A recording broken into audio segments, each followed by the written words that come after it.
Hare Krishna. Sorry for that.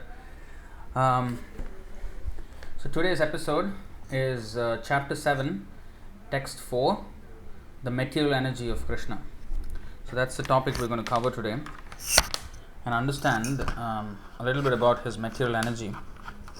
Of course, we cannot understand everything, but we will try to understand a little bit. Right, so we'll say our Mangalacharan prayers and we will start. Om Namo Bhagavate Vasudevaya. Om Namo Bhagavate Vasudevaya. Om Namo Bhagavate Vasudevaya. Om Ajnanatimirandhasya Jnananjanashalakaya Chakshurunmilitam Yena Tasmai Shri Gurave Namaha. Shri Chaitanya Manobhishtam Sthapitam Yena Bhutale Swayam Rupah Kadamahyam Dadati Svapadantikam Vandeham Shri Guru Shri Yutapadakamalam Shri Gurun Vaishnavamscha Shri Rupam Sagrajatam Sahagana Raghunathanvitam Tam Sajivam Sadvaitam Savadhutam Parijana Sahitam Krishna Chaitanya Devam Shri Radha Krishna Padan Sahagana Lalita Shri Vishakhanvitamscha He Krishna Karuna Sindho Dina Bandho Jagatpate Gopesha Gopika Kanta Radha Kanta Namostute Tapta Kanchana Gaurangi Radhe Vrindavaneshwari Vrishabhanu Sute Devi Pranamami Haripriye Vancha Kalpatarubhyascha Kripa Sindhubhya Evacha Patitanam Pavanebhyo Vaishnavebhyo Namo Namaha Namo Om Vishnupadaya Krishna Presthaya Bhutale Srimate Bhaktivedanta Swaminiti Namine Namaste Saraswate Deve Gauravani Pracharine Nirvishesha Sunyavadi Paschatya Deshatarine Jaya Shri Krishna Chaitanya Prabhu Nityananda Shri Advaita Gadadhara Shri Vasadi Gaura Bhakta Vrinda Hare Krishna Krishna Krishna Hare Hare Hare Rama Rama Rama Hare Hare. So today's topic is the material energy, which is from the 7th chapter, 4th verse of Bhagavad-Gita. So just prior to this verse, Krishna said in 7th chapter, 2nd verse, that you have to know both the material and spiritual energies of mind in full. So Krishna said in the first verse, Samagram. You see, if you go back to the first verse, Maya Saktamana Partha Yogam Yunjan Madashraya Asamshayam Samagram Mam Yatha Gyasasi Tachrunam. We have to know him in complete. We have to know him completely. So Samagram. So for that, we have to understand all his energies. It's not that we exclude some of it, it is bad. Because it is Krishna's energy, we have to understand everything about him. So, he said very few people know this thing, this Manushyanam Sahasreshu. Now, he starts actually from here, explaining his energies. So, this 7th chapter 4th verse and 7th chapter 5th verse, he explains his Apara Prakriti and Para Prakriti. Para Prakriti is the living entity, which is spiritual, and the Apara Prakriti is the dull energy, which is the material energy. So in this way, we will have, of course, under each of these energies there are innumerable subdivisions among the living entities, among the material energy, and even in spiritual energy there are so many subdivisions. But this is the overall picture. So in today's verse, we will be studying the material energy of Krishna, and he actually breaks it down into ingredients of the material world. the physical ingredients. So, Bhumirapo nalo vayu kham mano buddhireva cha ahankara iti yamme bhinna prakritirashtadha. Bhumi, earth, apaha, water, analaha, fire, vayuhu, air, kham, ether, manaha, mind, buddhi, intelligence, eva, certainly, cha, and, ahankaraha, false ego, iti, thus, iyam, all these, me, my, bhinna, separated, prakriti, energies, ashtadha, eightfold. Translation and purport by His Divine Grace A.C. Bhaktivedanta Swami Srila Prabhupada Ki Jai. Translation: earth, water, fire, air, ether, mind, intelligence, and false ego. Altogether, these 8 constitute my separated material energies. Purport: the Science of God analyzes the constitutional position of God and His diverse energies. Material energy is called Prakriti, or the energy of the Lord in His different Purusha incarnations or expansions, as described in the Sattvata Tantra. Vishnostu trini rupani purusha akhyanyatho viduhu ekam tu mahatah srashtra dvitiyam tvanda samsthitam tritiyam sarva bhutastham tani jnatva vimuchyate. For material creation, Lord Krishna's plenary expansion assumes 3 Vishnus. Vishnostu trini rupani. The first one, Mahavishnu, creates the total material energy known as the Mahat Tattva. The second, Garbhodakashaya Vishnu, enters into all the universes to create diversities in each of them. The third, Kshirodakashaya Vishnu, is diffused as the all-pervading Supersoul in all the universes and is known as Paramatma. He is present even within the atoms. Anyone who knows these 3 Vishnus can be liberated from material entanglement. So actually, Karana Udakashaya Vishnu, Karana Udakashayi, one who, Shayi means lies down, one who lies down. Shayanam means to sleep, lie down, to sleep. So Shayi means one who is lying down. Karanodakashayi means one who lies down in the causal ocean. And Garbhodakashayi, one who lies down in the universal waters.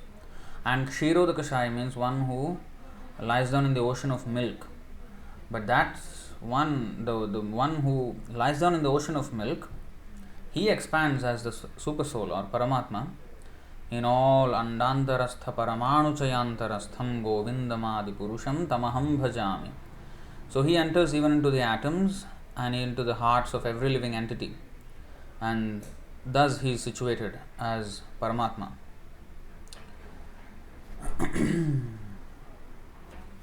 Anyone who knows these 3 Vishnus can be liberated from material entanglement.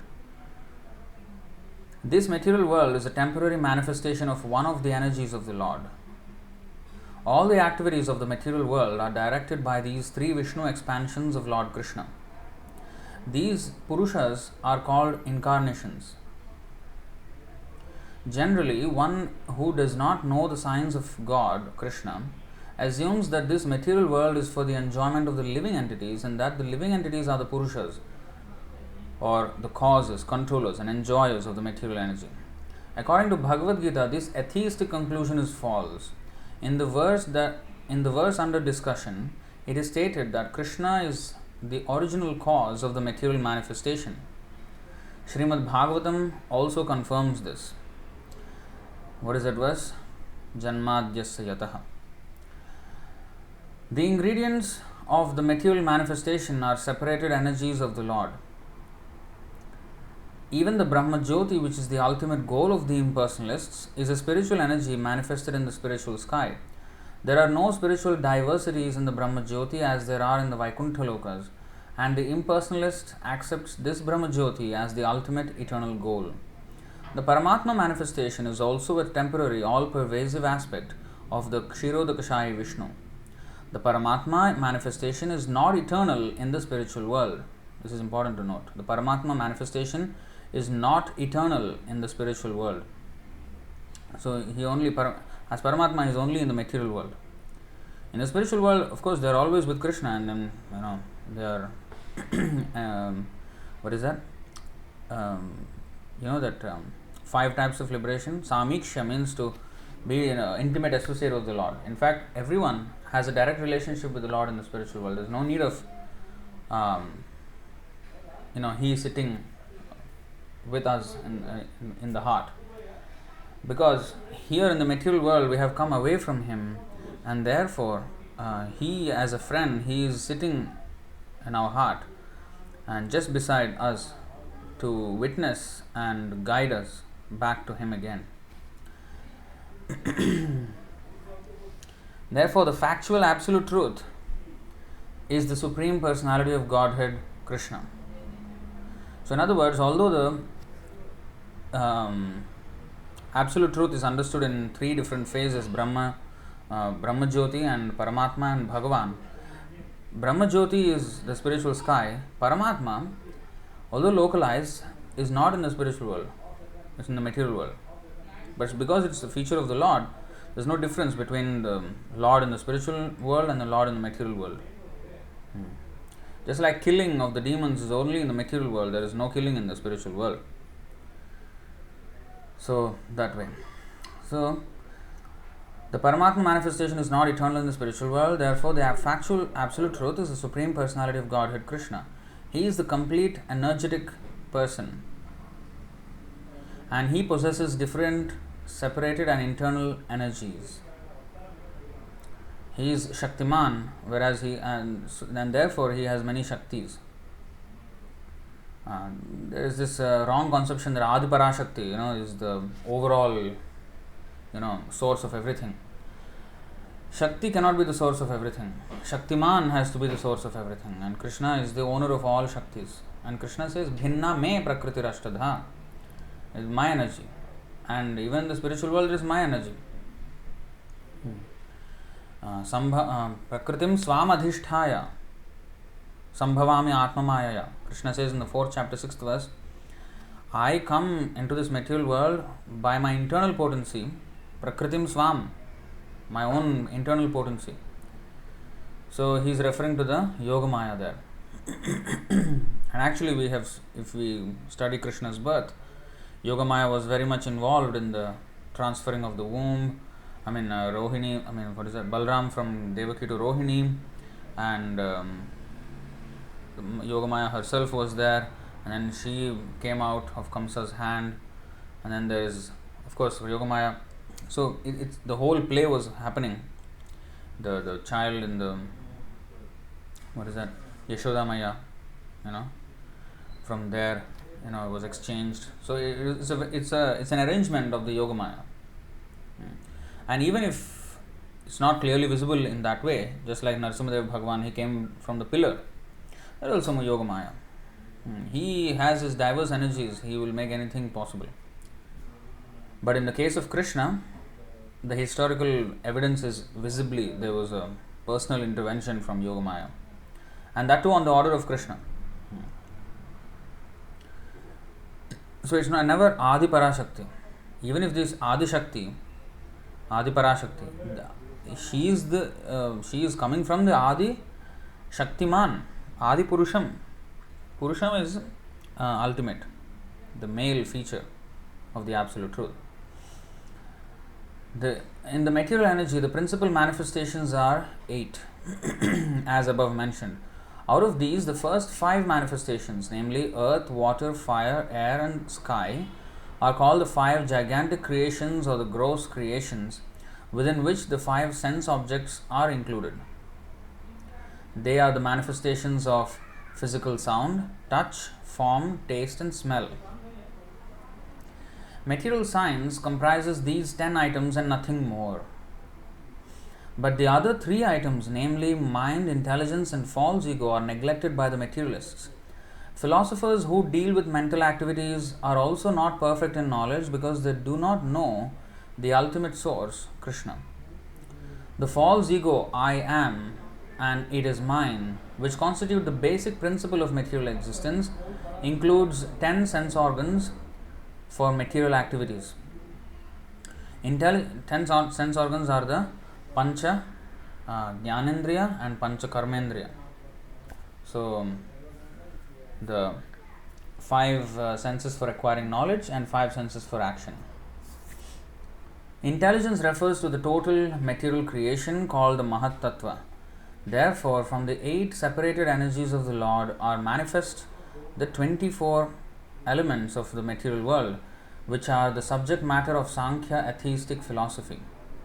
They are originally offshoots from Krishna's energies and are separated from him. But atheistic Sankhya philosophers with a poor fund of knowledge do not know Krishna as the cause of all causes. The subject matter for discussion in the Sankhya philosophy is only the manifestation of the external energy of Krishna as it is described in the Bhagavad-Gita.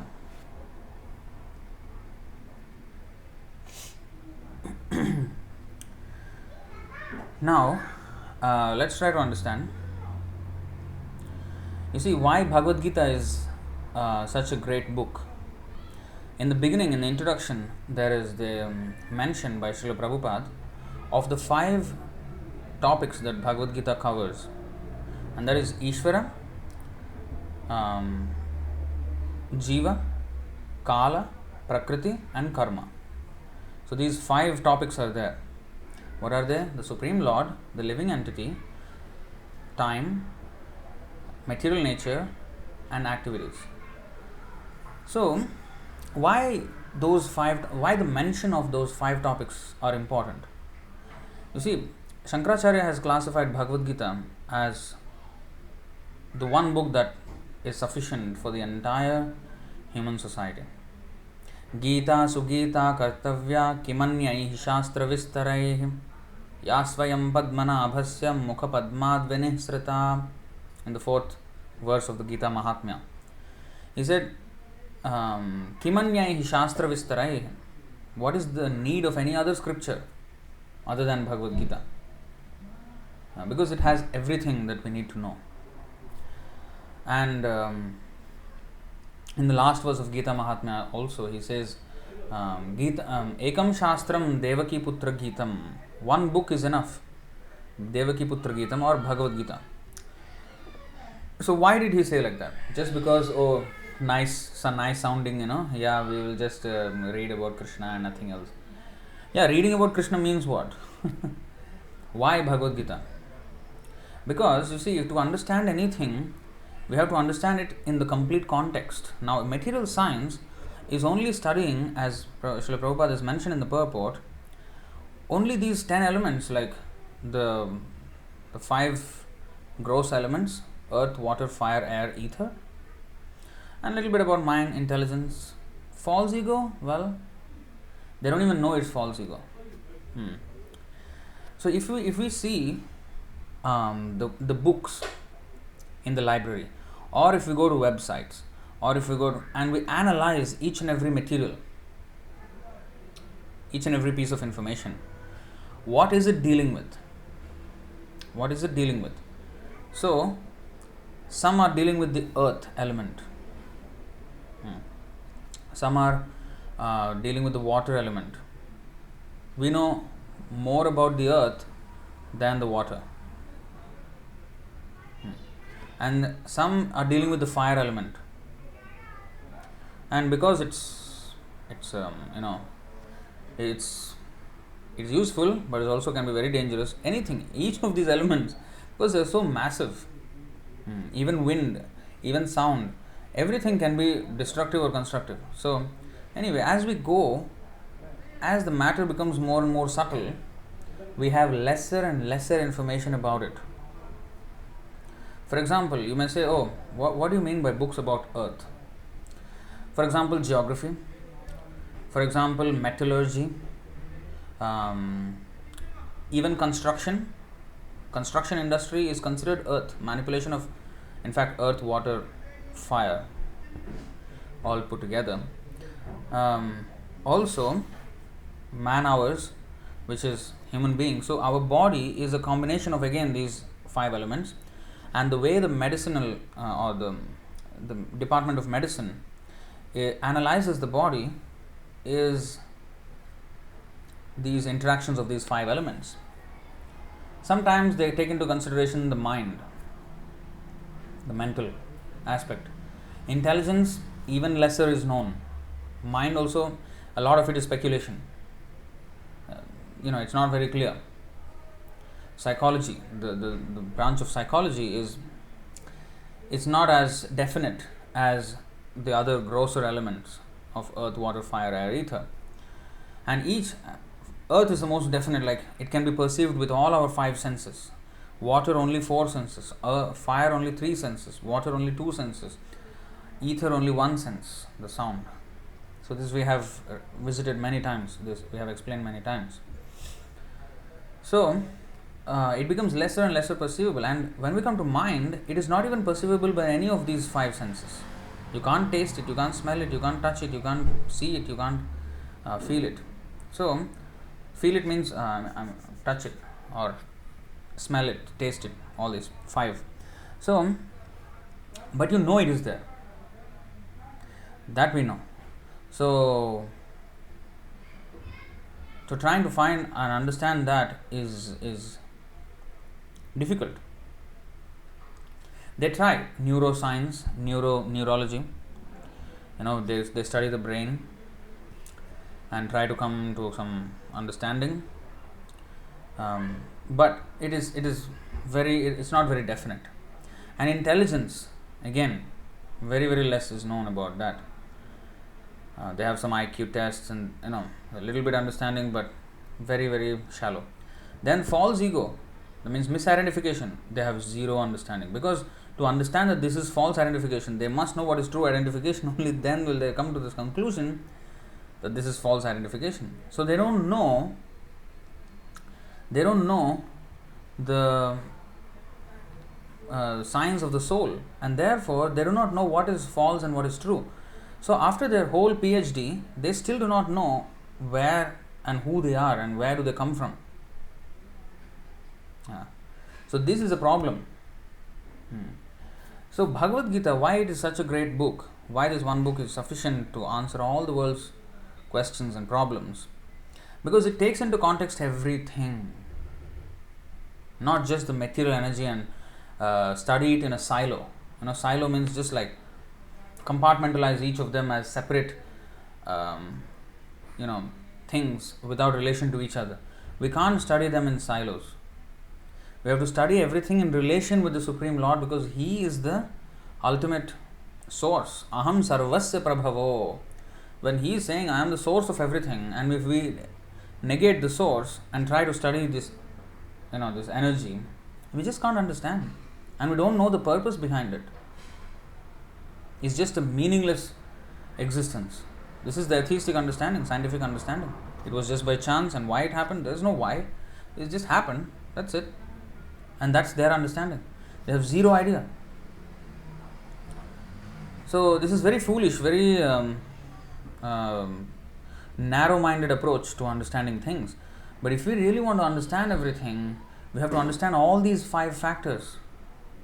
We have to understand the Supreme Lord, we have to understand the material nature, we have to understand the Jiva as separate from the material nature. We can't treat this body as the person. And YOLO, this is you only live once. They say you only live once. YOLO, YOLO. So this is all crap, because this is not correct. This comes because of the false understanding that we are this body. So you see how much misconception there is, and false ego. It manifests in so many ways, in nationality, race, gender, species, all kind of language. There's so many, or interest based, So in that way, there is so many parties in this material world, like not only political parties, but ideological parties. Some people say Apple phone, some people say Android phone. That is also party. The party consciousness. So everybody has this, different identification. I belong to this, I belong to that, I belong to this. We don't belong to any of these. This is our problem, we don't understand. So that's why Krishna is saying, you understand everything. Samagram yatha jnasyasi. How? You know it from me, the source of everything. And then he is actually breaking it down for us to understand how it is all happening. And he says this is bhinna prakriti ashtadha. Bhinna means his separated energies. What does it mean by separated energies? It means he is not directly interested in the matters of the material world. He created the material world to house rebellious souls like us who have rejected his shelter. He still offers us shelter through the agency of Maya and gives us facilities so that we can enjoy what we wanted to enjoy. And after only millions of births, when we understand that this is futile attempts, so then we try to give it up, and that is possible when there is a contact with a pure devotee. So the other aspect is that to understand Krishna, we have to understand everything, material and spiritual. It's not that we understand Krishna means we only understand, oh, Ras Leela. We talk about Vrindavan pastimes, we talk about, everything that is, some Leela with the devotees or in the spiritual world, or, No. That is also Leela. This is also Leela. As much Leela as there is no difference between the creation Leela and the Ras Leela. So a person who is interested in Krishna, a person who is interested in Krishna is not interested in the material world. But because this material world was created by Krishna, he wants to know how wonderfully Krishna created this material world. Like, a devotee is not interested in battle or a battlefield. That is one of probably the last things a devotee would be interested in. But because Krishna was there in Kurukshetra, a devotee becomes interested in that. And Bhagavad-Gita is such a popular book, and it was spoken on a battlefield. The whole context is a battle. So there is always anything with the Lord, with connection with the Lord, it becomes spiritual. Because the interest is towards the Lord.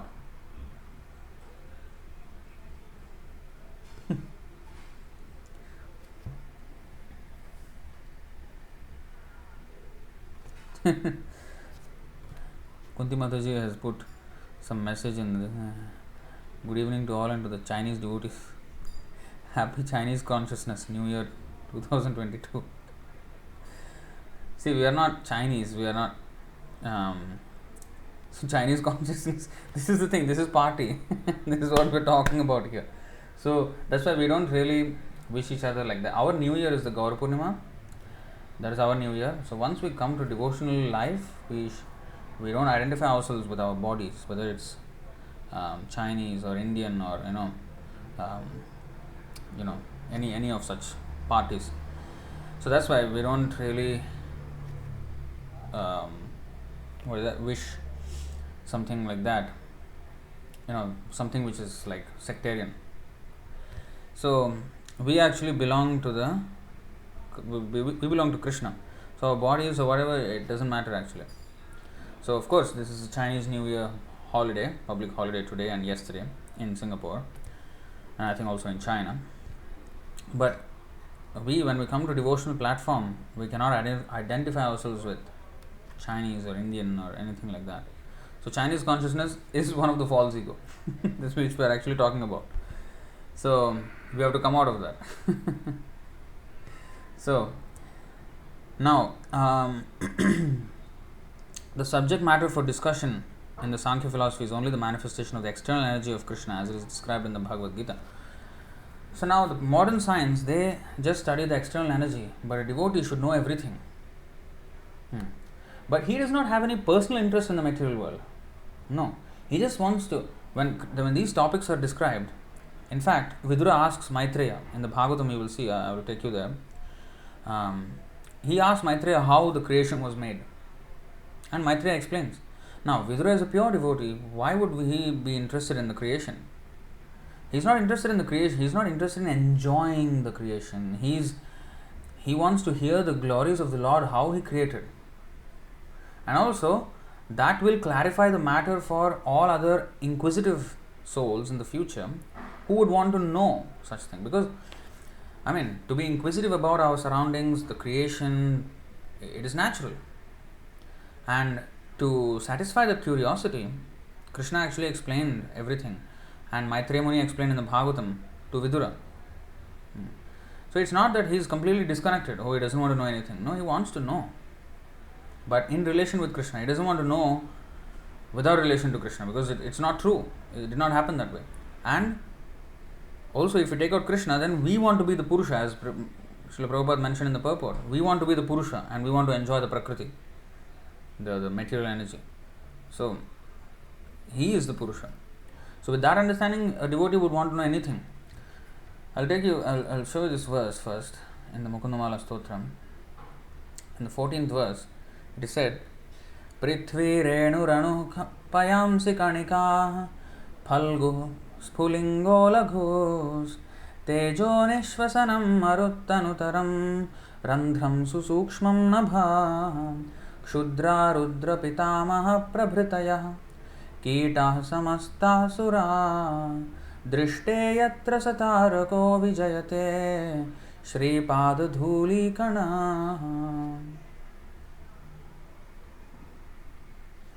Once our Savior has been seen, referring to Krishna, the whole earth becomes no greater than a speck of dust. All the waters of the ocean become mere droplets. The totality of fire becomes a minute spark. The winds become just a faint sigh, and the expanse of space becomes a tiny hole. Great lords like Rudra and Grandfather Brahma become insignificant, and all the demigods become like small insects. Indeed, even one particle of dust from our Lord's feet conquers all. So you see, in other words, what it is said here is that a devotee is not interested. For him, the whole earth becomes like a speck of dust. Who is interested in a speck of dust? In fact, if there is dust on the table, we will just wipe it, and we sweep every day house. So nobody is interested in that dust. So, in other words, a devotee is not here to enjoy anything. For him, it's as insignificant as the dust, the whole earth.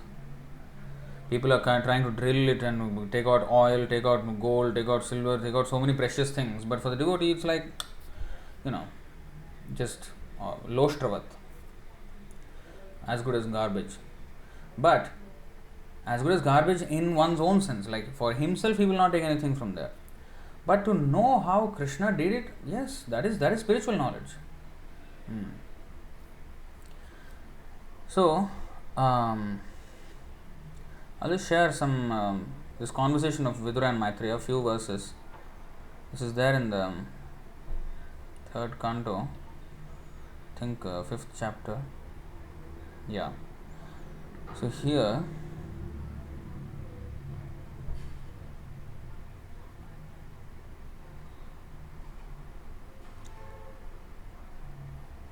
you see how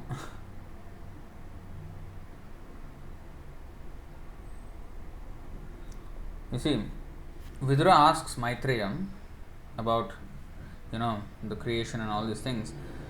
When he asks this question like that, Maitreya, although he was instructing or sharing the knowledge with Vidura, he understood that Vidura is a pure devotee who is Yamaraj himself, one of the 12 Mahajans of the universe. And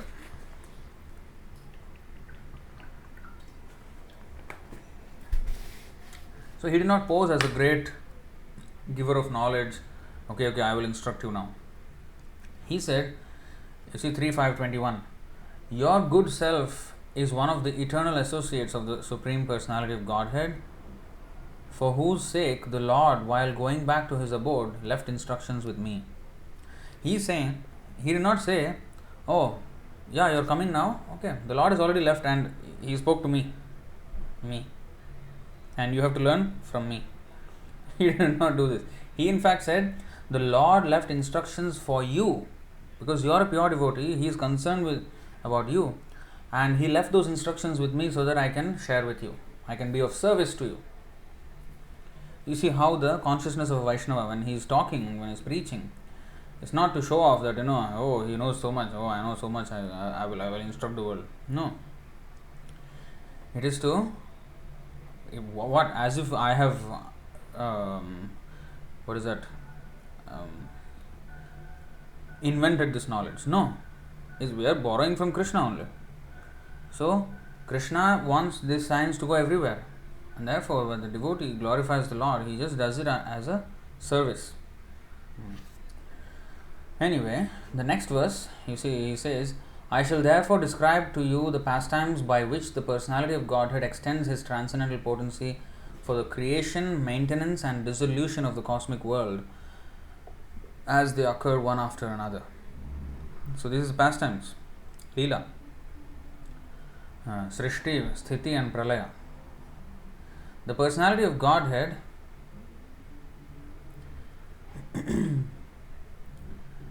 the master of all living entities, existed prior to the creation as one without a second. So he existed before the creation, and that's how he is the creator. He is not one of the created beings.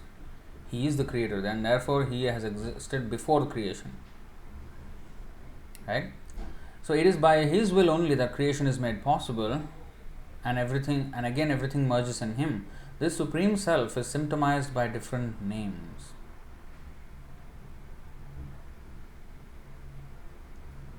The Lord, the undisputed proprietor of everything, was the only seer. The cosmic manifestation was not present at that time, and thus he felt imperfect without his plenary and separated parts and parcels. Now, of course, this does not mean, imperfect means, it's not that something is lacking in him, so therefore he needs to create. Imperfect means he sees that it is not perfect, that his parts and parcels, his children are suffering. So that is not perfect that they should suffer. So perfect means they have to be with him.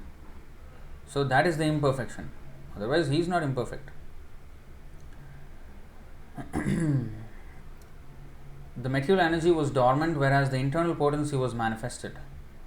The Lord is the seer, and the external energy which is seen works as both cause and effect in the cosmic manifestation.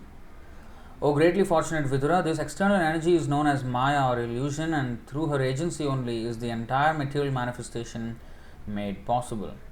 The Supreme Living Being, in his feature as the transcendental Purusha incarnation, who is the Lord's plenary expansion, impregnates the material nature of three modes, and thus by the influence of eternal time the living entities appear. Thereafter, influenced by the interactions of eternal time,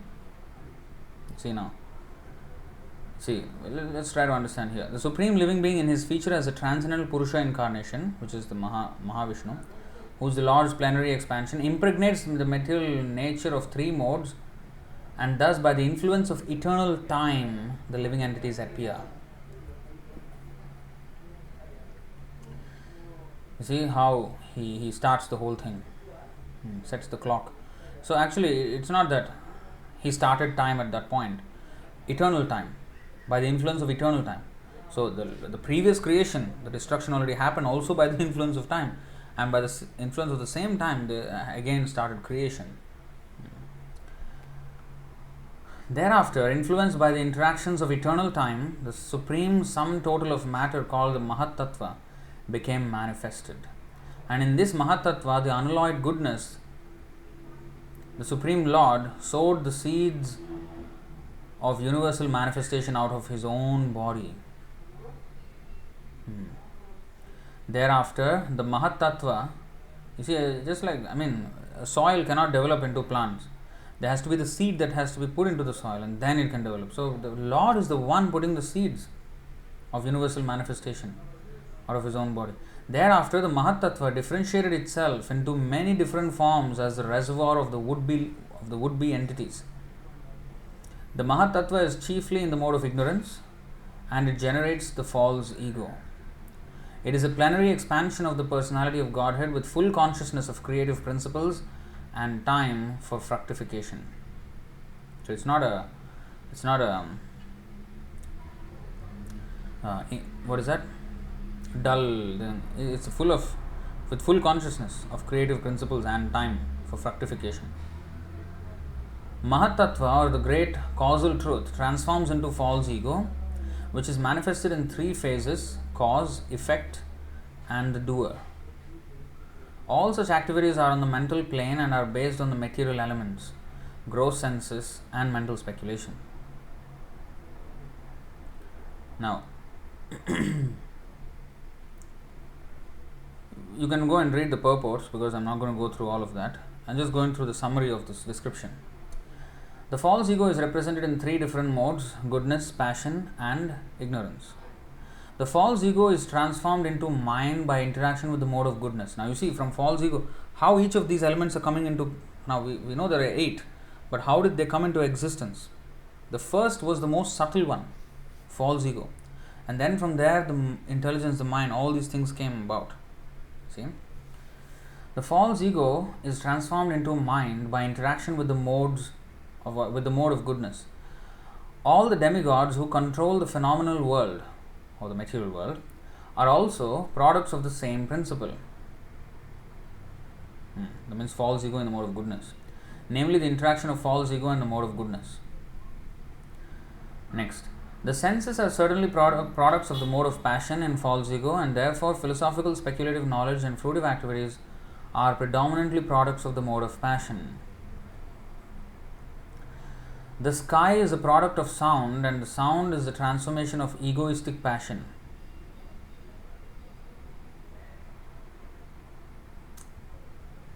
You see? In other words, the sky is a symbolic representation of the Supreme Soul. Thereafter, the personality of Godhead glanced over the sky. Now, the glance of the personality of Godhead is important here.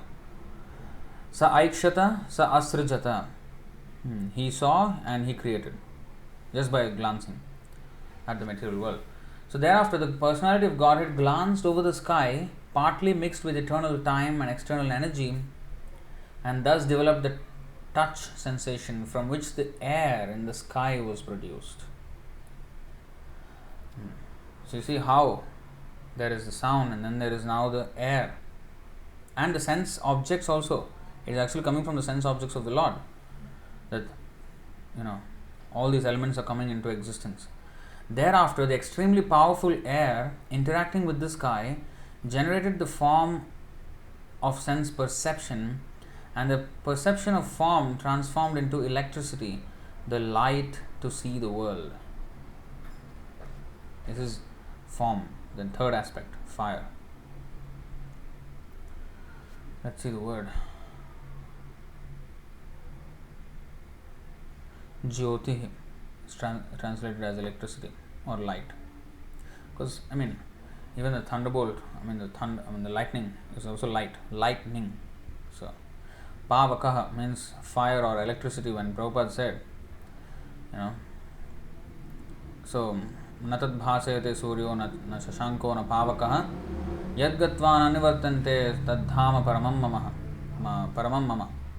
So in the spiritual world there is no sunlight, moonlight, fire or electricity. Pavaka means actually fire, but electricity is also nothing but fire. It burns and it has light. So it's just a different way of the manifestation of fire. So one devotee, he did not like that translation. He said, "Oh, how can you say it is electricity? It's wrong. It only should be fire." So he doesn't understand that electricity is another form of fire, like the lightning. It has light and it burns. So anyway, going back. Thereafter, the extremely powerful air interacting with the sky generated the form of sense perception, and the perception of form transformed into electricity, the light to see the world. When electricity was surcharged in the air and was glanced over by the Supreme, again there is glance. At that time, by a mixture of eternal time and external energy, there occurred the creation of water and taste. Thereafter, the water produced from electricity was glanced over by the Supreme Personality of Godhead and mixed with eternal time and external energy. See, again glanced over by the Supreme Personality. Thus it was transformed into earth, which is qualified primarily by smell. So actually there was a conversation I was having with some Buddhist, and he was saying, yeah, we also have some kind of explanation that from fire comes water. I don't know how to explain that, but it is there like that in the Buddhist texts. So I gave him an example. See, when suppose you are you are doing some physical work and your body temperature rises, and then you will have perspiration. So you have heat, and then after that water is produced. So from there itself you can understand, from heat comes water, from fire comes water. Oh yeah, that's a good example, he said. So you have to, of course, Buddhist, where they're getting most of their thing is from our Vedas, but it's just that it denies God. There's some similarity, but this thing that there is about the existence of God, that's not accepted in Buddhism, and therefore they are atheistic. But it's all there in our shastras. It's nothing new or fantastic. But it is, although it is very profound, but because Krishna is giving us, the knowledge, we are just sitting in one place and then gathering all this knowledge without doing any research or telescopes and this and that.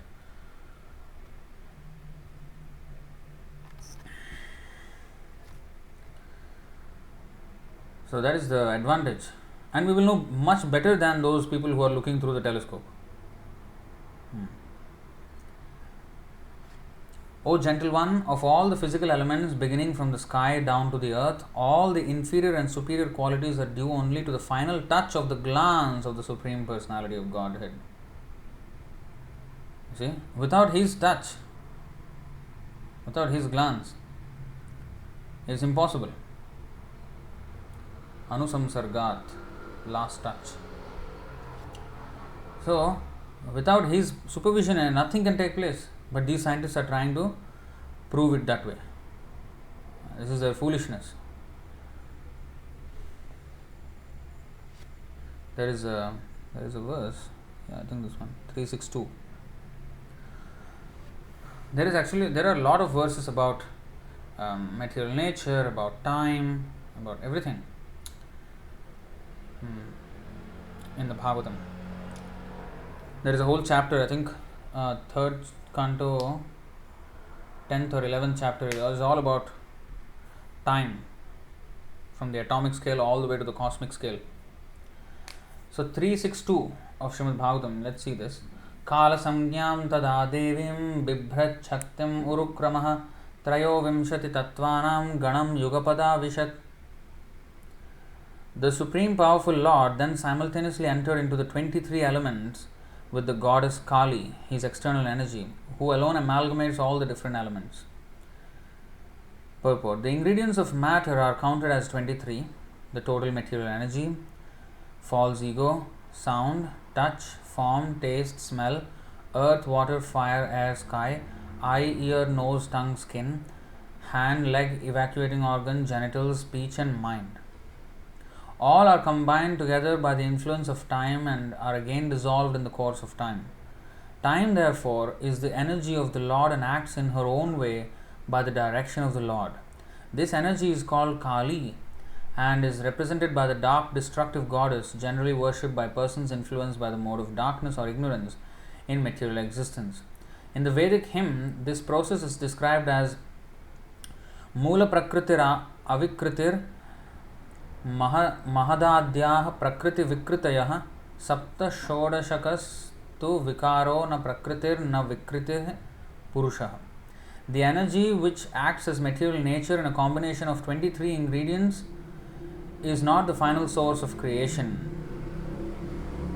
The Lord enters into the elements and applies his energy called Kali. In all other Vedic scriptures, the same principle is accepted. In Brahma Samhita 535, it is stated, Ekopyasau rachayitum jagadanda kotim yachaktirasti jagadanda chayayadantah andantarastha paramanu chayantarastham govindamadi purusham tamaham bhajami. I worship the primeval Lord Govinda, who is the original personality of Godhead. By his partial plenary expansion, Mahavishnu, he enters into material nature and then into each and every universe as Garbhodakashaya Vishnu and then as Kshirodakashaya Vishnu into all the elements, including every atom of matter. Such manifestations of cosmic creation are innumerable both in the universes and in the individual atoms. Similarly, this is confirmed in Bhagavad-Gita 10:42. अथवा बहुनयतेन किं ज्ञातेन तवार्जुन विष्टभ्याहमिदं कृत्स्नम् एकांशेन स्थितो जगत्. O Arjuna, there is no necessity of your knowing about my innumerable energies which act in various ways. I enter into the material creation by my partial planetary expansion, Paramatma, or the Supersoul, in all the universes and in all the elements thereof. And thus the work of creation goes on. You see, again, paraphrasing the translation of 1042 verse.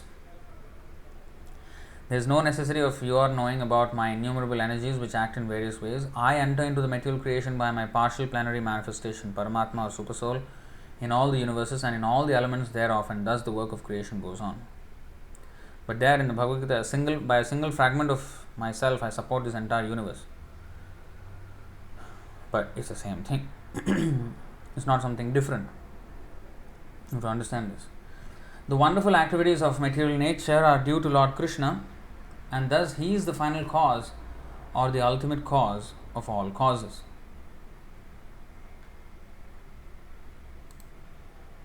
You see? So in this way there are, in fact, at one point in the Chaitanya Charitamritam, Chaitanya Mahaprabhu says, there is 3/4,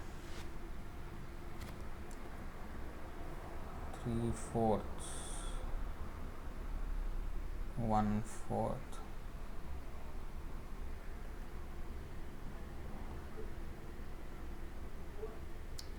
Let's see.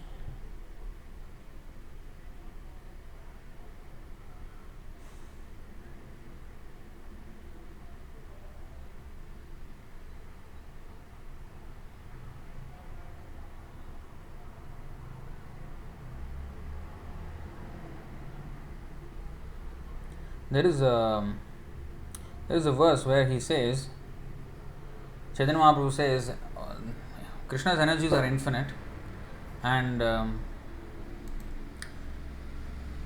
3/4 energy of the Lord, which is exhibited in the spiritual world, is beyond our comprehension. Let's discuss about the 1/4 energy of the Lord. That is the material world. So I'm just trying to find that.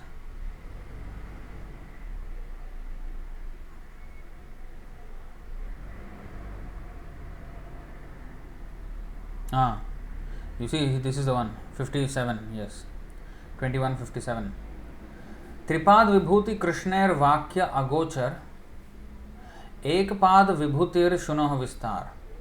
The 3/4 part of Lord Krishna's energy is beyond our speaking power. Let us therefore hear elaborately about the remaining 1/4 of his energy. See, Chaitanya Mahaprabhu said, Ramya Kachat Upasana Vrajavadhu Vargenaya Kalpita. The method of worship adopted by the gopis is the topmost. So Ras Leela is the pinnacle of Krishna's pastimes, Leela. And Chaitanya Mahaprabhu attested to that. But then now here he is saying, the spiritual world is beyond our speaking power. Let us speak about this material world. Why? Why is he speaking about the material world? Let us therefore hear elaborately about the remaining 1/4 of his energy. That is the main thing. Because it is his energy, whether it's 1/4, 3/4 or 1/10,000th or 1/1,000,000th, it is his energy and therefore it matters. A devotee is interested in a subject in relation with Krishna. That's all. So in that way everything is spiritual. That's why a devotee, he will know everything. Bhaktisiddhanta Saraswati Thakur was like a walking encyclopedia. Any subject he can talk in depth and he will connect it to Krishna. So now there is another very great importance of why we should be interested in the 1/4 energy of the Lord, which is this material world. Why? Because now we are in the material world. What is the spiritual world? It is beyond our even understanding. So, especially at this point in time, there is no need of delving in those subject matters which are way beyond our understanding. So, we are seeing with our senses all things material. Seeing and perceiving, hearing, and in all sense, we are perceiving the material world with our 5 senses. And if we can understand this material world as connected with Krishna, then whatever we see, whatever we perceive will remind us of Krishna. That is why we have to know in detail this material world according to the statements of Bhagavad-Gita and Srimad Bhagavatam. So in that way we can connect everything to Krishna, because here we are seeing only the material things and we have to train ourselves to connect everything to Krishna. So for that reason, sthavar jangam dekhe na dekhe tar murti, sarvatra hoy nija ishtadeva spurti. Chaitanya Mahaprabhu explains, a devotee, let's go to that verse.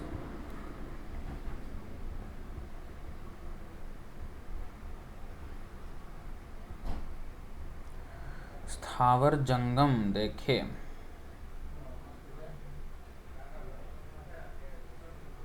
Hmm.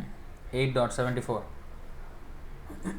The Mahabhagavat, the advanced devotee, certainly sees everything mobile and immobile, everything moving and non-moving. But he does not exactly see their forms, rather everywhere he immediately sees manifest the form of the Supreme Lord. Like you see, when Prabhupada was there on the ship going to America, he looked at the ocean from his deck, the ship deck, and he looked at the vast ocean. And he immediately said, Govinda Jai Jai, Gopala Jai Jai, Radha Ramana Hari, Govinda Jai Jai. Because there is water. Why Govinda? Because such vast body, such powerful mass of water does not encroach an inch more than what is ordered by the Lord into the land. So powerful. These oceans can just wipe out the entire civilization on earth. But because of the order of Govinda, they are just there. And the vastness, this is the power, this is one of the opulences of Govinda, the water. Now we are thinking, earth, water, fire, air, how big this water is, just for example.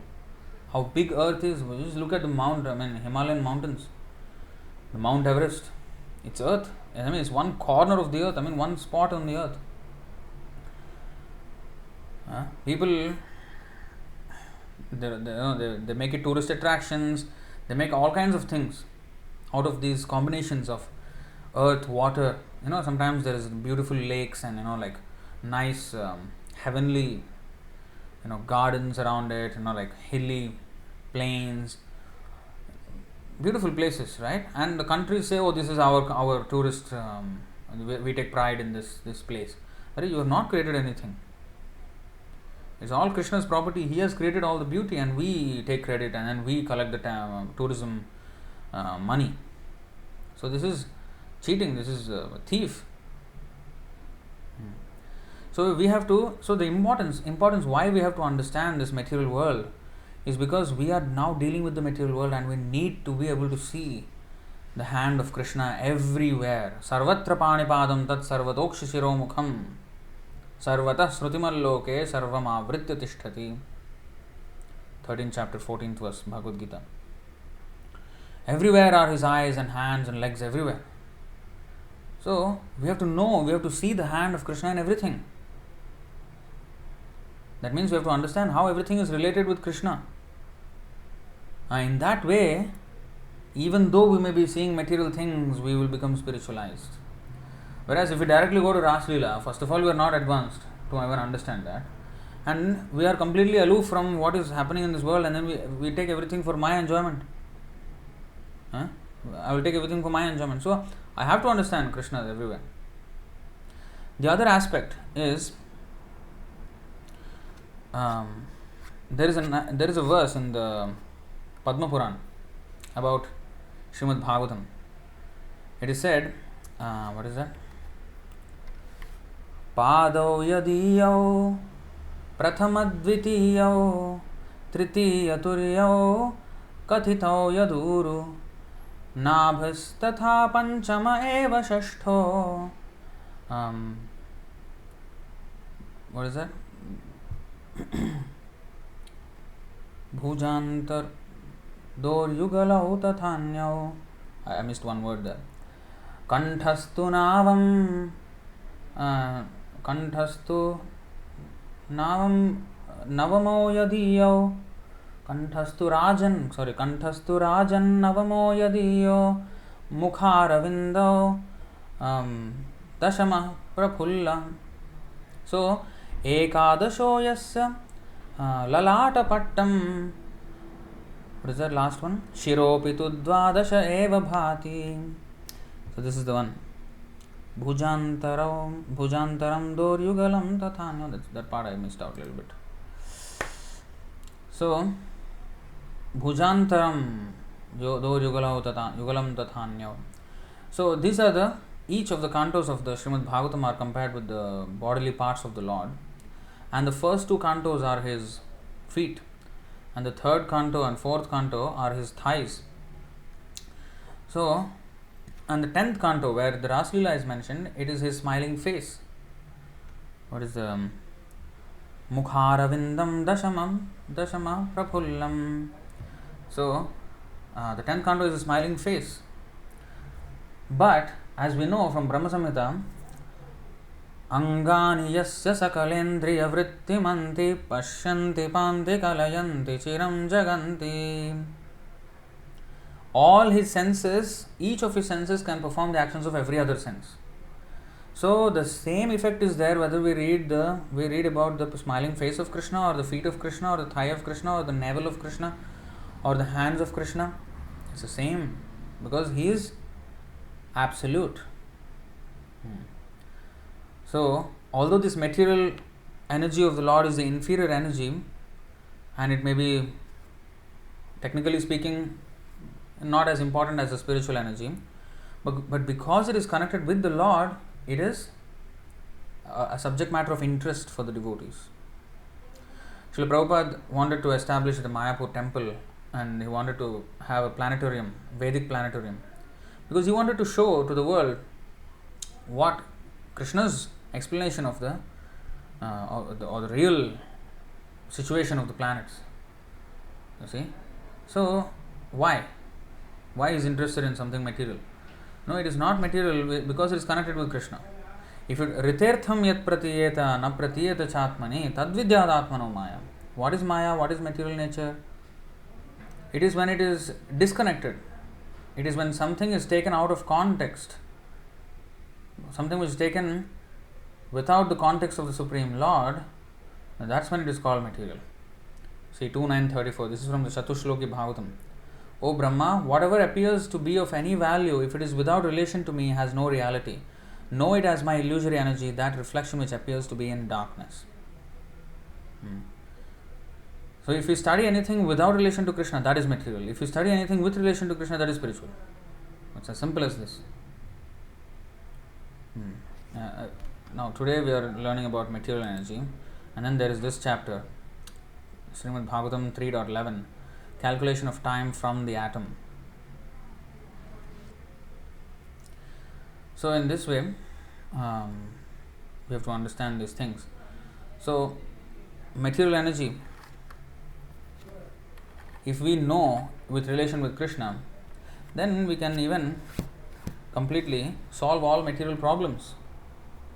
We can become Krishna conscious first, and like for example Varnashram, it's in the material world. In the spiritual world there is no Varnashram. Everybody is pure devotee there, Vaishnava. This is Brahmana, Kshatriya, Vaishya, Shudra, Brahmachari, Grahastha, Vanaprastha, Sannyas is in the material world. So all these and the whole gamut of activities, all the range or domain of human activity that is described in the Varnashram system is all material, but because it is aimed at spiritual, it is spiritual. It is aimed at purification. So that's why it is to be followed. It purifies us. So all these things are mentioned because of this, because in relation with Krishna. So I think I will stop it here, and any questions I will take. It's just a very brief understanding of the material energy and why we should, we should understand everything in relation with Krishna, and we should not despise it. Oh, this is material, so what? No. We have to know as much as is possible. Sometimes we cannot know, even like for example 5th canto. The description of Bhumandal is, people still, not clear about it, whether it's flat or round or whatever, So sometimes it is difficult, but we have to know as much as is possible for us just to glorify the Lord. Alright, so, and one last example. In the 3rd canto, 31st chapter, there is a description of the child in the womb. Now, when we know that from Krishna's perspective, that means factually, when we know, then we can combat this sin of abortion, for example. People try to kill the baby in the womb, and why it is a sin? We can know because there it is clearly mentioned where the soul actually enters, which the scientists are not clear about. So we can, present it and save people from unnecessary continuation in this material world. Alright, so I'll stop it here. Any questions I'll take.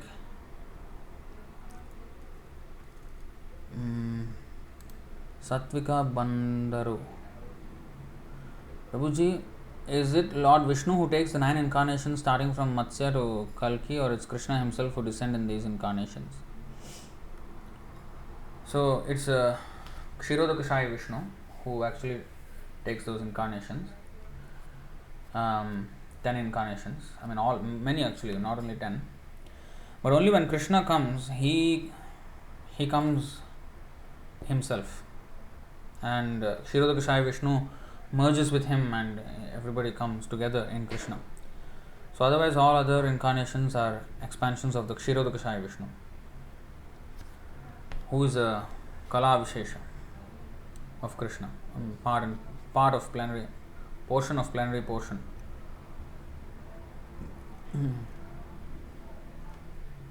There is this comment. This is Krishna is the source of Narayana. So in this lecture we have covered this in I think very great length.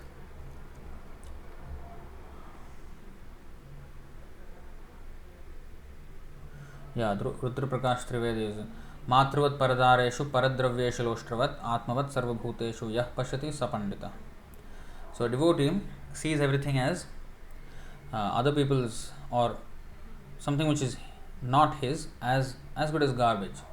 He does not take much interest in it. But if it is relation with Krishna, he will take all interest in it. So sometimes it's good actually. I want to add one point here. Money. A devotee is not very much interested in money. But Prabhupada said, if somebody is giving money, stop all work and go and collect that money and come. Why? Because it's for Krishna. Now it looks like, hey, you are money face. In Singapore they call it, hey, you are money face. When there is money, you show your face, otherwise you just don't. So it may look like that, but because it is for Krishna, it is different. Personally, he has nothing to gain from that. So we can't be, I'm detached from money. Even if somebody wants to give, I don't want to take. For personally, yes, that is good, but for Krishna, you must take immediately. In fact, that will save that person also, and it will be a tool to serve Krishna. Why it has to be? So there has to be, and one has to be very careful in spending and spending such money, and one has to collect money and spend it wisely for Krishna's mission only and nothing else. So in this way, we have to use everything in Krishna's service. Everything becomes spiritual. It's not material anymore. It's not that we can be detached from it, thinking, this is all material money, We have to be careful, very carefully keeping it. Because it is Krishna's money. Because it is meant for his mission. If we have any affection for Krishna, if we have any respect for Krishna, we have to at least, we have to take care of all his things. Otherwise, what love is that? What kind of love is that? I only am chanting Hare Krishna. I don't care about whatever is happening in the temple. It is all, never washed, pots not washed, the floor not cleaned, the toilets not clean, the food is not offered on time, or whatever, everybody is doing whatever they want. No Bhagavad-Gita class, no Bhagavatam class. Everybody is just chalta hai, money is there on the table. Okay, it's fine. I'm detached. What kind of nonsense is that? In relation with Krishna, everything is spiritual, so it has to be used. One has to be just as, in fact, even more careful and greedy about money and cleanliness and everything than the materialist, because it is Krishna's.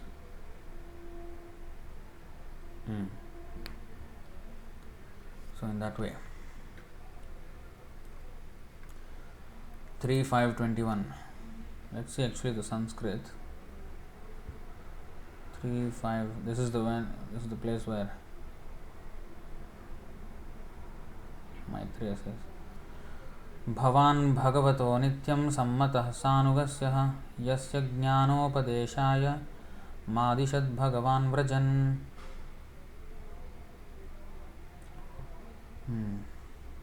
So this is the humility of this should be the qualification of a preacher, not that he is a great speaker or something. But of course,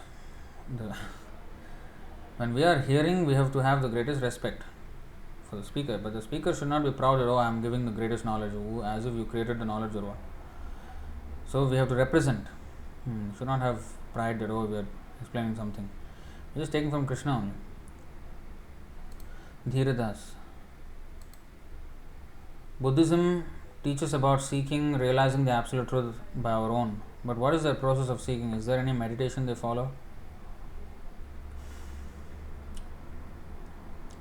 Actually, there is a nice resource, you can read this, on what is the Buddhist practices and how actually it is flawed. CC Madhya 9.49 purport is all about Buddhism. The scriptures of the Buddhist cult are chiefly based on argument and logic, and they contain 9 chief principles. Because Sri Chaitanya Mahaprabhu defeated the Buddhists in their argument, they could not establish their cult. So Bhaktivinoda Thakur states that according to the Buddhist cult, there are 2 ways of understanding philosophy. One is called Hinayana and other is called Mahayana. So then he explains all these 9 different paths, 9 chief principles, and then he one by one he dismantles them. So you can go and read that. This maybe we can share the link for that resource, and you can go and read that. Then we have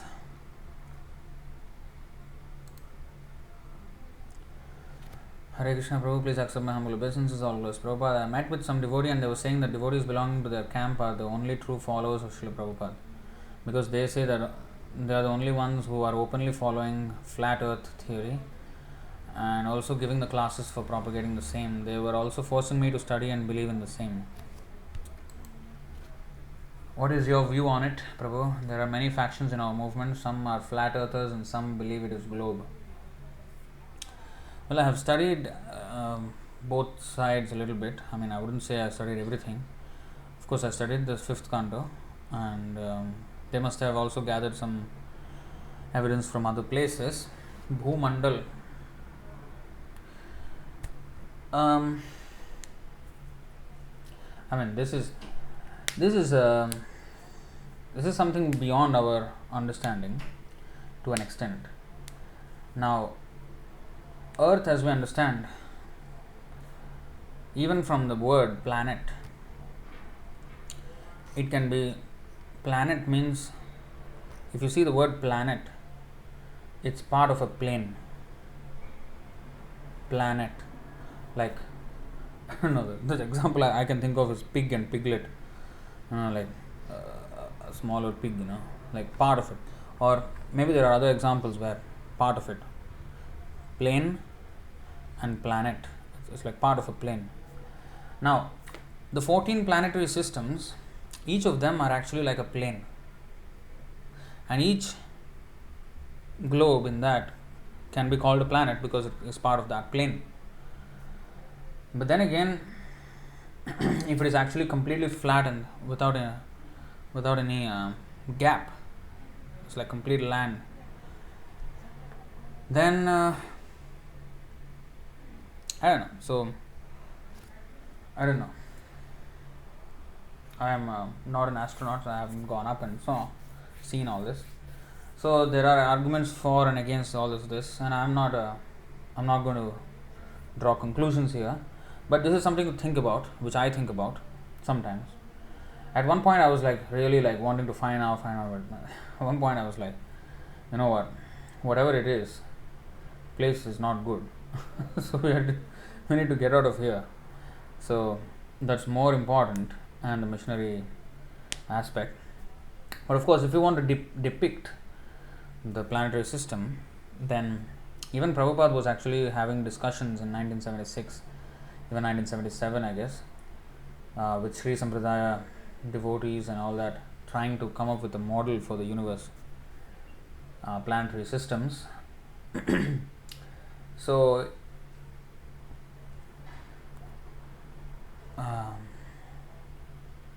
I don't know how much was conclusively drawn. I mean, what was drawn conclusively? I think it was not very conclusive. But this is, I mean, my 2 cents worth. I don't know how much it's worth,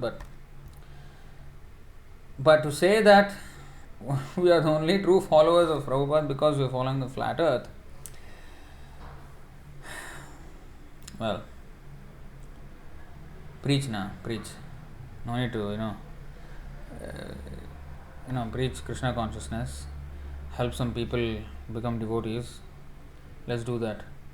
I mean, if there is conclusive evidence, we would take. But if there is so much, this thing, of course, if we can sit through the whole evidence and see what is what, then we will have a better understanding.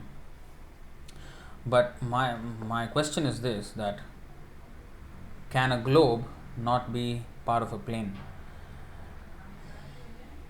If this system, planetary system, is a plane and this is a planet, it's like, I think, what is a good example for ET? End with ET, which indicates a part of something else. Did anybody come up with anything? Let me see in the comments.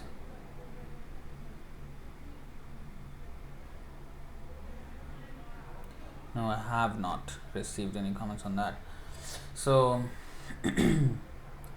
what is a good example? Oh, Nishita Mataji, table, tablet. Yeah.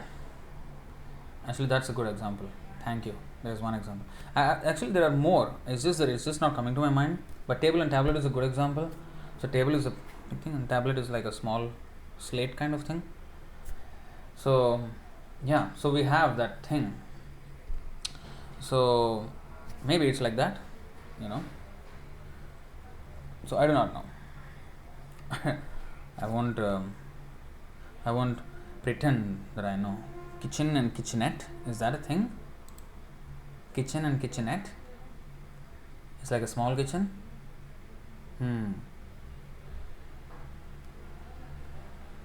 Yeah, so these kind of things are there. So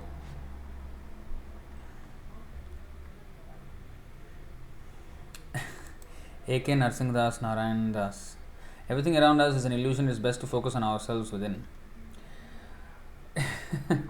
Especially for something which is not clear. Well, whatever we have, we will do, but, otherwise, we have to be, whatever it is, whether it's plain or flat, or whether it's flat or round, it's not a very pleasant place. At least that much is certain. Dukhalayam ashashvatam. That is certain. So let's work on the things that are certain. There must be certain information about how exactly this is situated, and maybe they are right. I'm not dismissing, but there is this possibility of these possibilities. So I just threw that in the argument. But however you want to take it. So unless there is something concrete, I don't like standing up. I don't like standing for something when something is not concrete, at least for me. Maybe I'm not educated enough. That's my problem, maybe.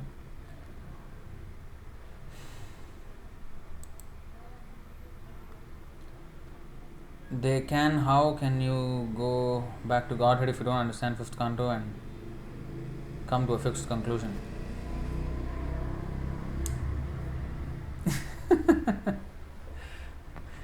It doesn't depend on that at all. It doesn't depend on that. I mean, maybe I'm unqualified to understand, but it doesn't mean that just because I don't understand, I don't like. Why would Srila Prabhupada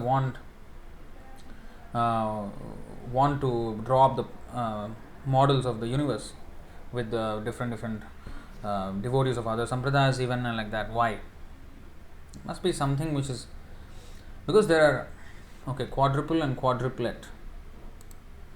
Okay, that's a bit tricky because quadruplets are 4 children, right? Maybe because the womb is like shared by 4, so it's like quadruplet. I don't know. Market?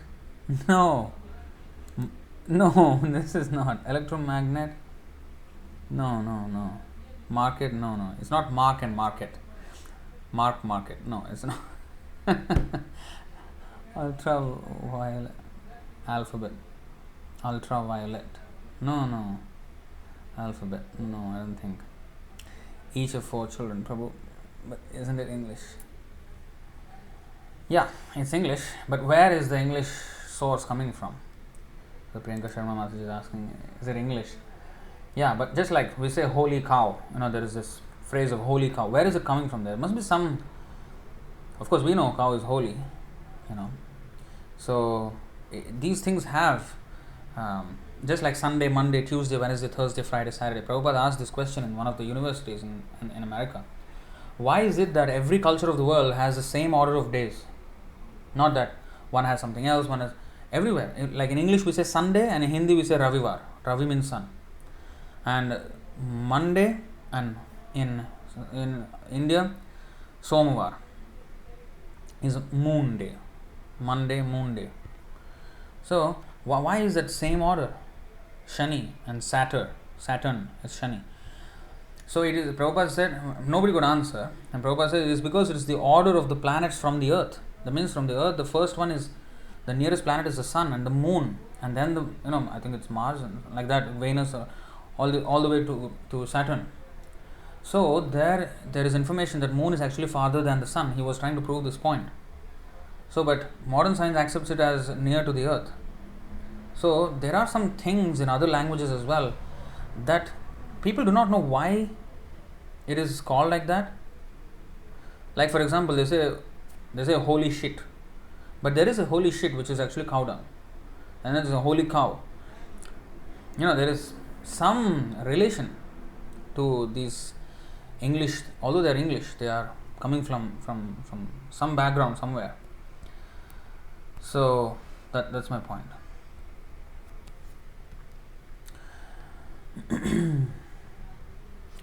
So Mandal means usually it's a flat thing, but then Bhuloka, Bhuvar, Swargaloka, it's not one loka, it is a whole planetary system. So it's like discs of planets. So maybe it's referring to that, or maybe it's actually referring to a complete solid earth in the Bhumandal. I don't know which way I want to take it. I don't know. I need more information. As of now, I'm sitting on the fence. I don't know.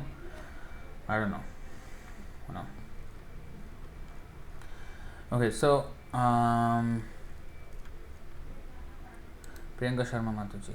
Hare Krishna Prabhu, last time told to read Canto 3 about birth. It was so informative, and I was really thinking worms are my brothers. Prabhu, where can I read more about spiritual world, like what exists there and what not, how things work there? You can actually go to 3rd Canto 15th chapter. Let's see. In fact, the title of the chapter is literally Descriptions of the Kingdom of God. So, yeah, you see 3:15. I don't know if you can see it. Let me go to the index. 3:15. Description of the Kingdom of God. So here you can find a nice description actually, how opulent Vaikuntha is, and then the 2 doorkeepers, Vaikuntha, Jaya and Vijay, cursed and all that. And after that, So this was when the four Kumaras were going into the kingdom of God, Vaikuntha, and they saw all this beauty, and they reached these two doorkeepers, and then there were 7 doors, and this was these two were at the last door. And even as they were going from one door to the next, and there was so much beauty everywhere. So those descriptions are like briefly given here.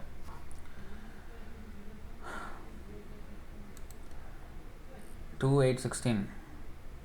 Maharaj Parishit is a typical devotee of Krishna, and as such he is anxious to know the complete significance of the creation of the Lord. He wants to know the inner and outer space of the universal form. It is quite fitting for the real searcher of knowledge to know all about this. Yes, and actually, there's one verse where Sukadeva Goswami says,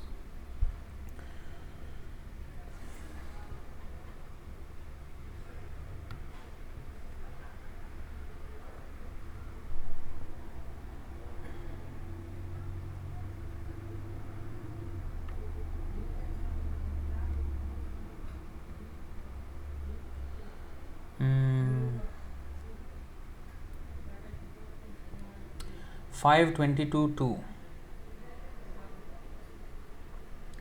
Sri Sukadeva Goswami clearly answered, when a potter's wheel is moving and small ants located on that big wheel are moving with it, one can see that their motion is different from that of the wheel, because they appear sometimes on one part of the wheel and sometimes on another. Similarly, the signs and constellations with Sumeru and Dhruvalok on their right move with the wheel of time, and the ant-like sun and other planets move with them. The sun and planets, however, are seen in different signs and constellations at different times. This indicates that their motion is different from that of the zodiac and the wheel of time itself." Now, about at least 1/3 of it went over my head, but the example is given here. Even for us, for example, the earth is moving. If we think it is rotating, and if it is rotating, and if we are on it, we are moving with it, and at least the earth is revolving, we know that.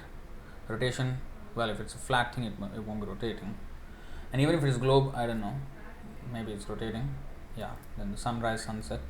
So either way, whatever it is, but of course the sun is also moving.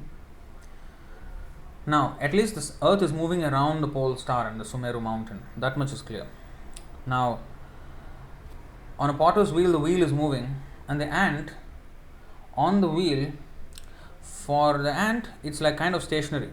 It's on the same part of the wheel every time. Although for us it is moving.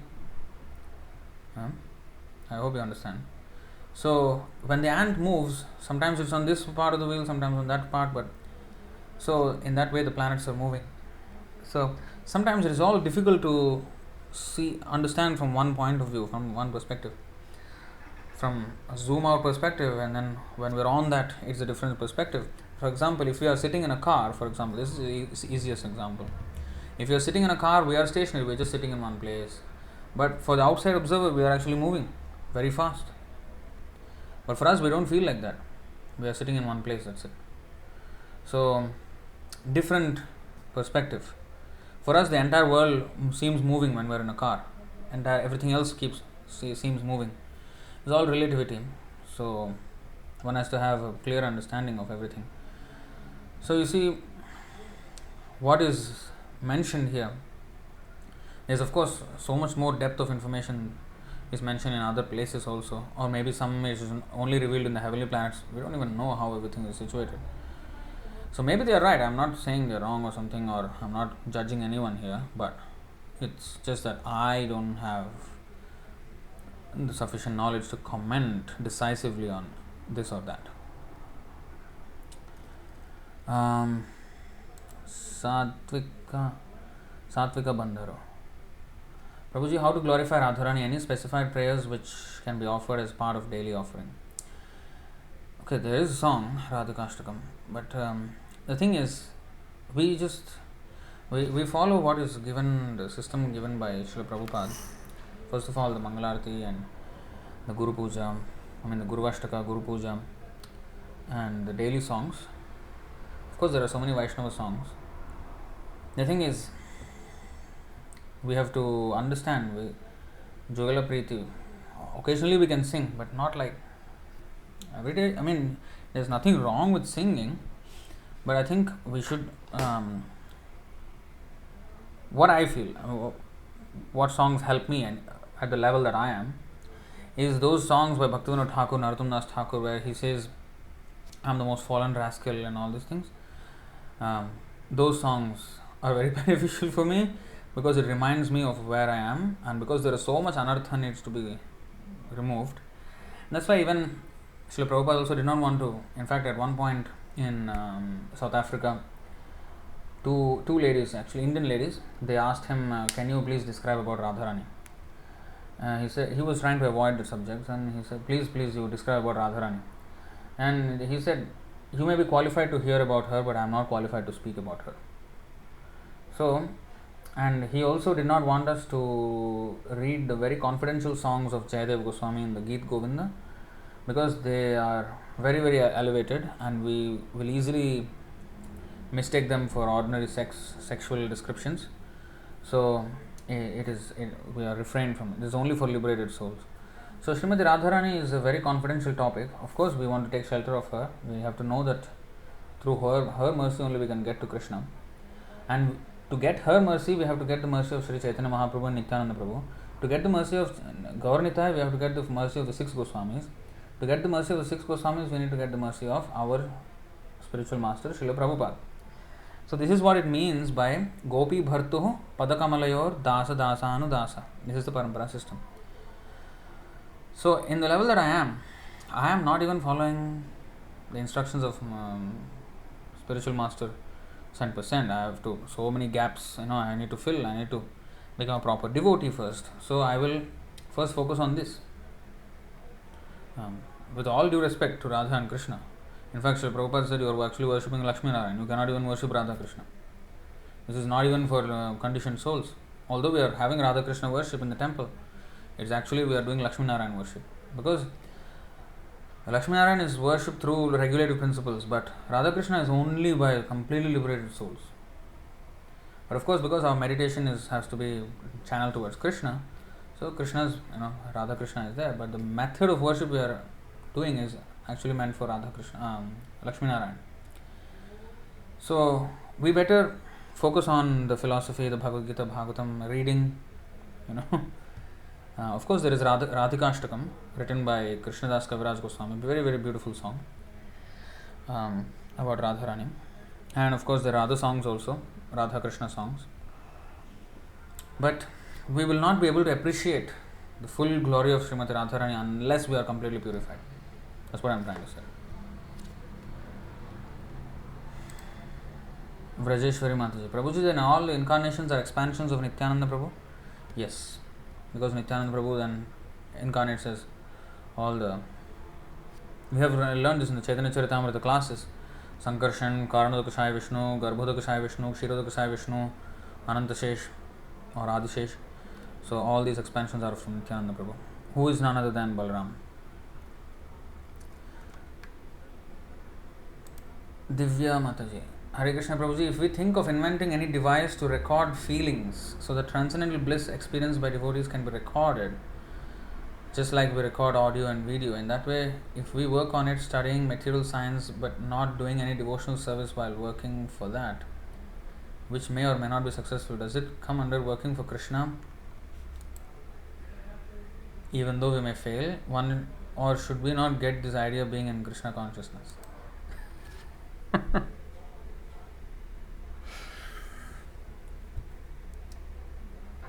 Don't you understand that the device to record feelings of transcendental bliss is the books given by the spiritual master? I don't know if you have come across that quote from Srila Prabhupada where he says, my books, my purports are my recorded ecstasies.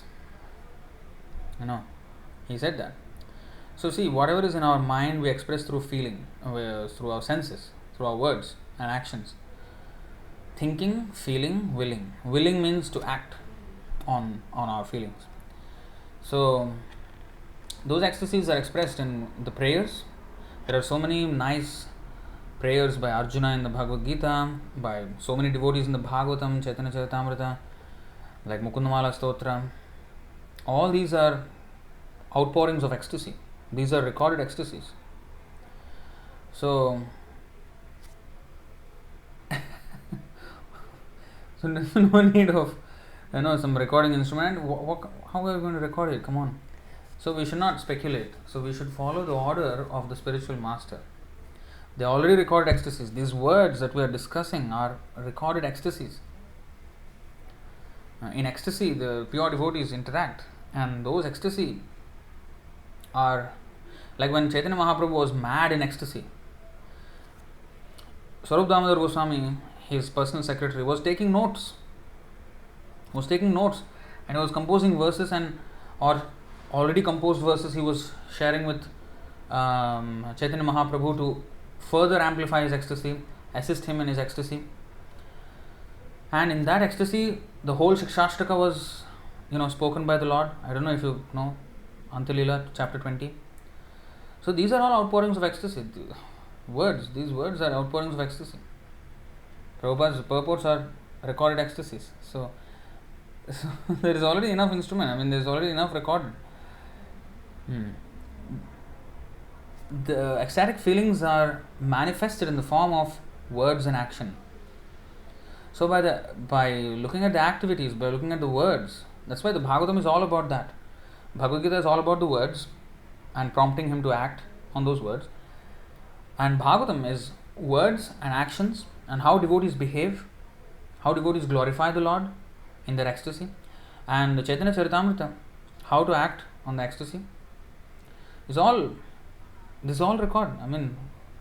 If you are reading Prabhupada's books, you should understand this. That this is all the recorded ecstasies. So don't think of inventing all these things. The books are there, distribute them. Distribution is more important now. That ecstasy has to be distributed. We have to inundate the world. The whole world has to be flooded with this. So enough inventions. Inventions have already come. And we are not to learn something completely out of this thing and then speculate something.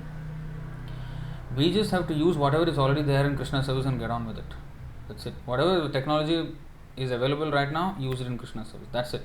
There are many people trying stupid things, inventions or technology, whatever. Let them try. Let them work hard. Devotee will just use it in Krishna's service and spiritualize the whole thing. So we have to be on that side of things. Utility is the principle. You don't come up with these useless inventions.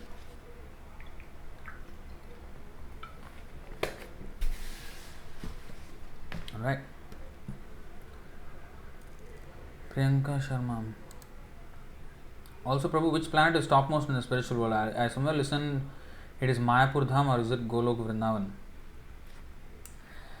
There is no difference between Vrindavan and Mayapur or Gauda Mandala Bhumi. That means the Navadvip and Vrindavan. There is no difference. In fact, there is one song like that from by Narottam Das Thakur, if I am not wrong. There is no difference. Now, it is said that Golok Vrindavan, of course, Golok Vrindavan, Golokanamni Chathamni Talecha Tasya Devi Mahesha Haridhama Suteshu Teshu Tete Prabhava Nichaya Vihitascha Yena Govindamadi Purusham Tamaham Bhajami. So Golokanamni Nijadhamni Talecha Tasya Devi Mahesha Haridhama Suteshu Teshu. And if you go into Brihad Bhagavatamrita, there is even more description of Golok Vrindavan, even subdivisions of that. But the Vrindavan, the Golok, Gokula part of it is the topmost. And Chaitanya Mahaprabhu is also there in Golok Vrindavan. The Sankirtana. Golokera Premadhana Harinama Sankirtana. This Harinam Sankirtan Krishna, Chaitanya Mahaprabhu imported it from Golok Vrindavan. So there Chaitanya Mahaprabhu is also dancing with the Sankirtan party.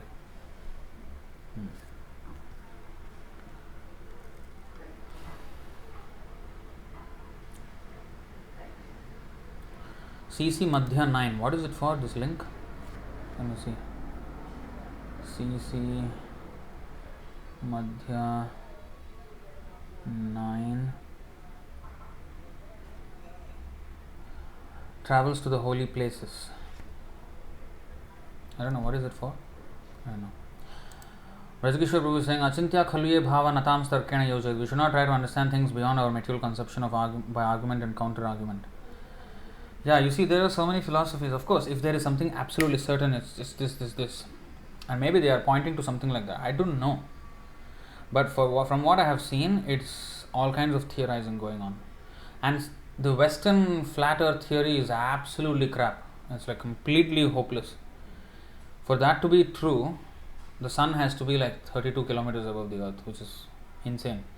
So that is completely nonsense. But the flat Bhumandal thing, I don't know. I don't know how it is. I'm not I don't pretend that I know. I honestly do not know.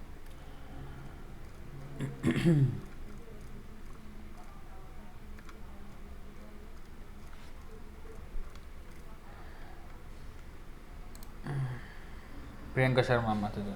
But Prabhu, if we do not know about this clearly, so how they are going to make Vedic planetarium in Mayapur? So they are going with the round earth thing, because that's what is understood. Yeah, this was a very reason why Prabhupada wanted a model. That was why he was actually discussing with different authorities on the subject. But even they said they could not do it. He met a very scholarly person from south, from the Sri Sampradaya, and he also said he cannot give a clear picture of this whole thing. Although he has also vastly studied, learned, but still he could not give. So that has been the state of affairs at the time. Of course, if you see the quotes of Prabhupada, he always referred to Earth as a globe.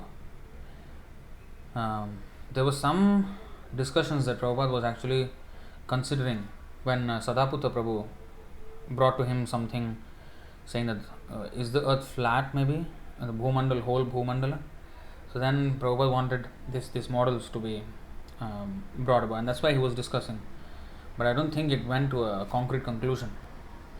But from what we hear of recorded, what Prabhupada said, was always referring to as a globe. And if we see in the Dashavatara Stotram, the last verse after the 10 incarnations, there is one verse which summarizes all the 10 incarnations, and then there it is mentioned bhu golam udbhibrate. Bhu golam means, golam means round. Bhu golam udbhibrate.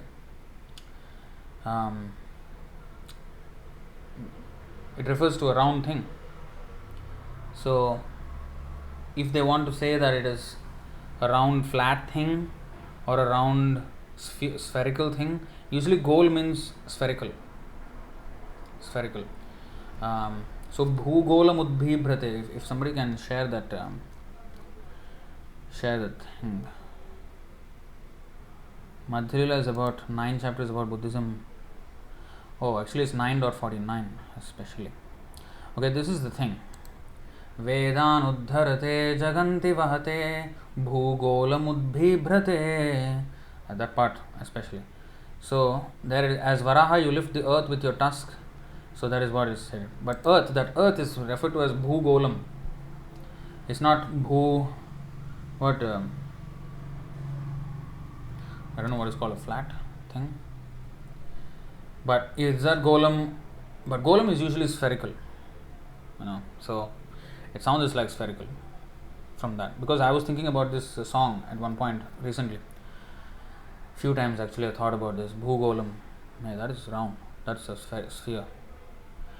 Maybe a spherical part got cut out from the plane and then dropped.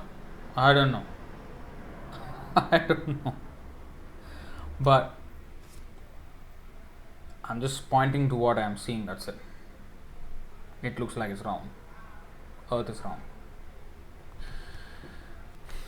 I mean, that's what I see. But so And again, I may be wrong, I'm not saying I'm correct, but maybe there's there's an explanation to this, and maybe there is, but when I don't see anything concrete, I just cannot come to a black and white answer.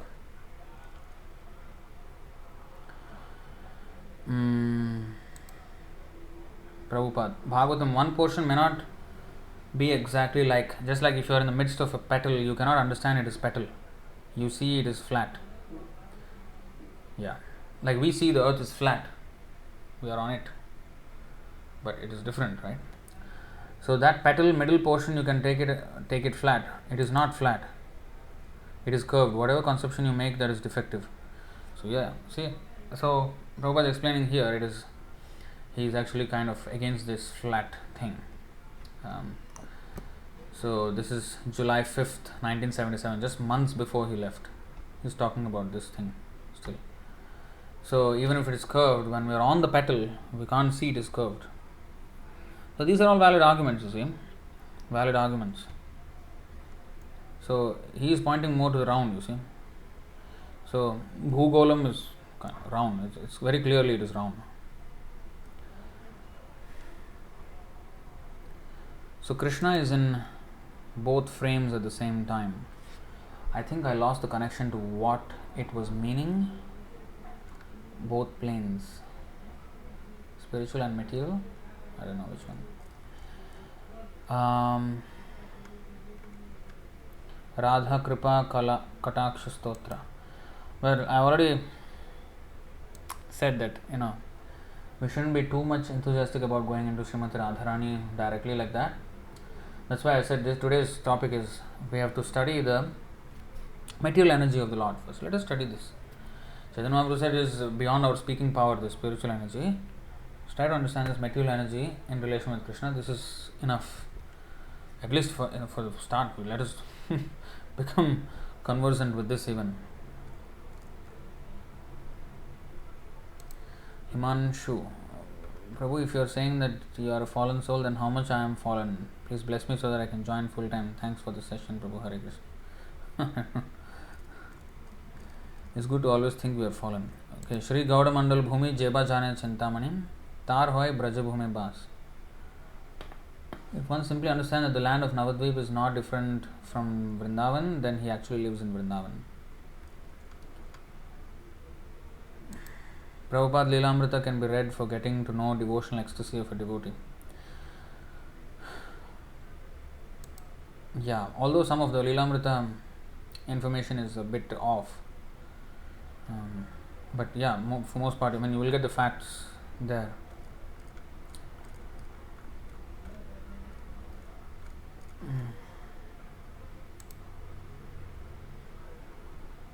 Divya, thanks Prabhuji for clarifying. Transcendental bliss is already recorded in Srila Prabhupada's books, but generally atheists, they don't understand it on their own when they read them.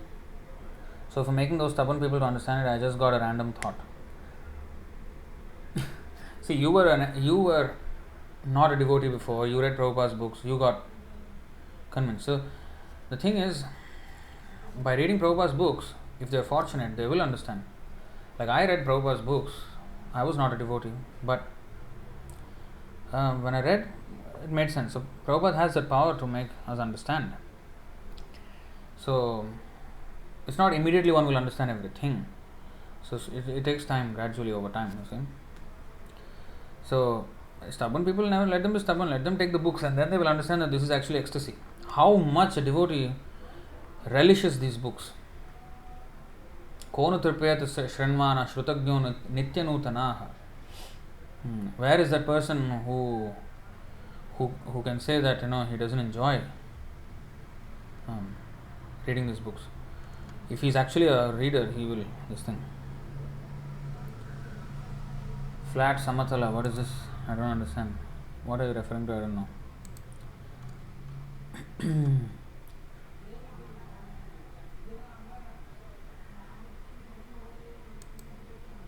Earth is a part of entire Bhumandala having so many planetary systems.